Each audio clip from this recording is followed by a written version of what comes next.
Fitness जो है भारतीय न्याय संहिता BNS जो है, तो ये हमें बताता है कि क्या क्या ऑफेंसेस होंगे और उनकी पनिशमेंट कितनी होगी। जैसे अगर कोई मर्डर करता है तो उसकी पनिशमेंट डेथ सेंटेंस है, मैक्सिमम पनिशमेंट है, उसको लाइफ इम्प्रिजनमेंट भी हो सकती है, उसको मतलब अप टू 10 ईयर्स भी इम्प्रिजनमेंट हो सकती है, डिपेंड करता है। BSA जो भारतीय साक्ष्य अधिनियम में जो इंडियन एविडेंस एक्ट हुआ करता था, उसमें भी हमने बात की, वो एग्जामिनेशन ऑफ फिटनेस की बात करता है, बर्डन ऑफ प्रूफ की बात करता है, एक्सपर्ट ओपिनियन की बात करता है, और जो भी एविडेंसेस हैं उस केस के रिलेटेड उनकी एडमिसिबिलिटी कोर्ट में मोटा जो था, हमने 3 लॉज किए। अब मैं 2-3 दिन पहले उनसे बात कर रहा था तो थोड़ा कुछ चीज़ की ज़रूरत पड़ी। जैसे बहुत सारे केसेस में कोर्ट की जजमेंट्स हैं, बहुत सारे जो पुराने प्रोविजंस थे ब्रिटिश टाइम के, क्योंकि हम जानते हैं कि जो IPL जो होता था वो राजद्रोह की बात करता था, against the government of India कोई भी ऐसा एक्ट करता है तो उसके खिलाफ ये सेक्शन 124 ये लगती थी। बट अब की तो जैसे पहले टाइम पे इलेक्ट्रॉनिक रिकॉर्ड्स, मतलब फोन्स, मोबाइल फोन्स, ये डिजिटल रिकॉर्ड्स नहीं होते थे, बट अब के टाइम में हमारे पास ये सारी चीज़ें हमारे फ़ोन में अवेलेबल होती हैं। जैसे कोई किसी केस में किसी ने कोई सुसाइड कर दिया, उसके फ़ोन में ये देखा गया कि जी उसने लास्ट कॉल किसके साथ की थी, अगर उसके साथ लास्ट कॉल की थी तो क्या बात हुई थी, क्या कोई ऐसा कोई उनका मतलब कोई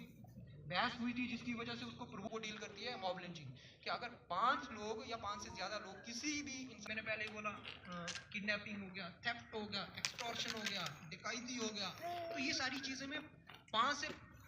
1 से ज़्यादा, मतलब 2 या 2 से ज़्यादा लोग अगर इन्वॉल्व हैं किसी भी ऐसी एक्टिविटी में over the period of time, उसको ऑर्गेनाइज क्रिमिनल बोला जाएगा उनको, और इस एक्टिविटी को ऑर्गेनाइज क्राइम बोला जाएगा। तो ये पहले क्लियरली डिफाइंड नहीं थे, अब सेक्शन 111 इसको क्लियरली डिफाइन करता है। तो इसी तरह से हम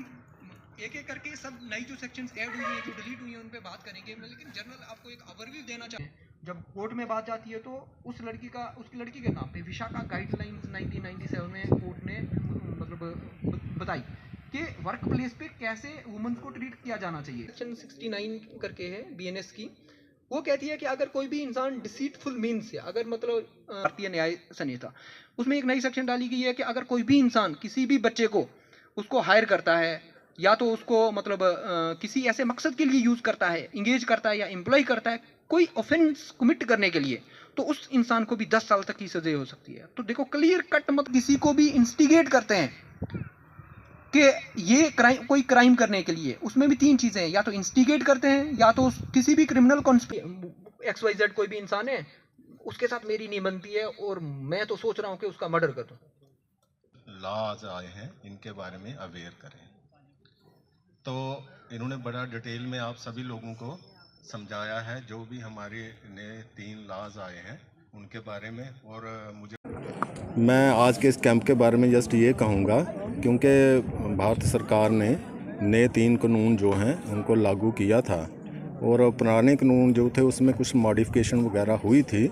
तो हम चाहते थे कि अपने जितने भी लोग हैं जो हमारे समाज का हिस्सा हैं, कम से कम उनको उनके बारे में पूरी जानकारी दी जा सके, ताकि जो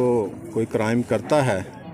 या कोई हमारा सफ़रर है तो उसमें उनका क्या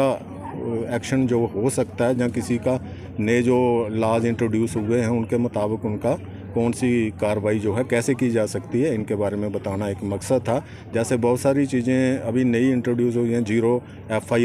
FIR का प्रोविज़न है, और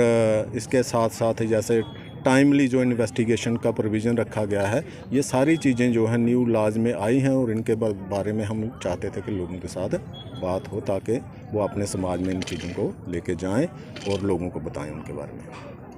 जैसा कि ये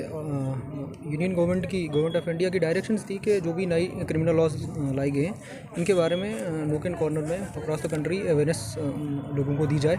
और उसी रिगार्डिंग ये आज प्रोग्राम कंडक्ट किया गया, और जिसमें हमने इस जो भी नए क्रिमिनल लॉज थे उनमें जो भी चेंजेस हुई हैं उन पे बात की, और क्या ज़रूरत थी इनमें चेंजेस लाने की उस पर भी बात की, और उम्मीद करते हैं इस प्रोग्राम का आज लोगों को फ़ायदा हुआ होगा। जो भी एम्प्लॉइज़ और सिविल सोसाइटी ऑर्गेनाइजेशन के लोग आज यहाँ पे थे, इन सबको इन नई लॉज के बारे में जानकारी मिली। जी, इसमें एक ये भी मकसद था नई लॉज जो भी हैं लाने का कि इनको जेंडर न्यूट्रल कर दिया जाए। जैसे एक सेक्शन पहले भी हुआ करती थी, outraging the modesty of woman. उसमें पहले ये होता था कि सिर्फ अगर मेल ही उसमें अक्यूज़ हो सकता है। अभी कोई फीमेल भी हो सकती है, अगर किसी दूसरी वुमन का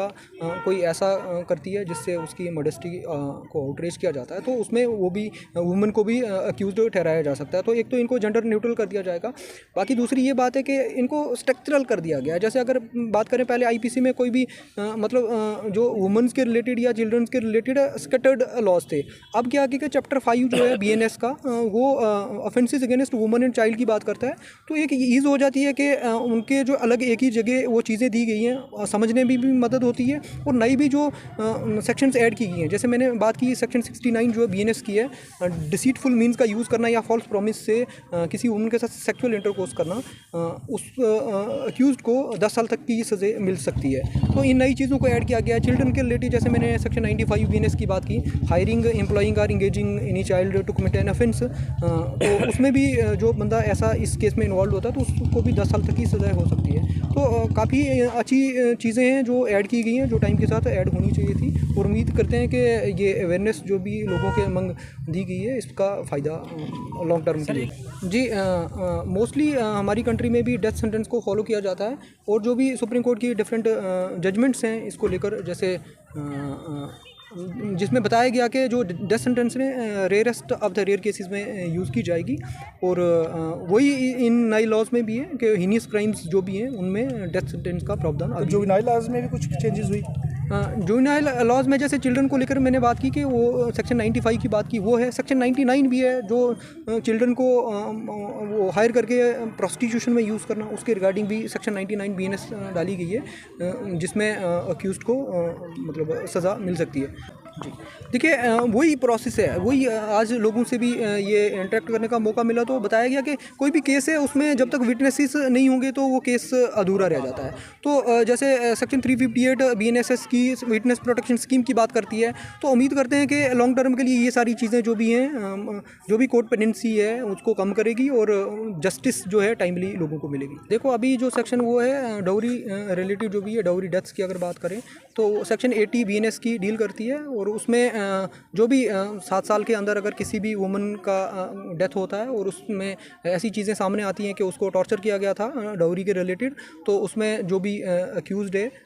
जो भी फैमिली के रिलेटिव्स उसके हस्बैंड के जो भी हैं, तो उनको लीगल प्रोविजंस के अंडर पनिश किया जाता है।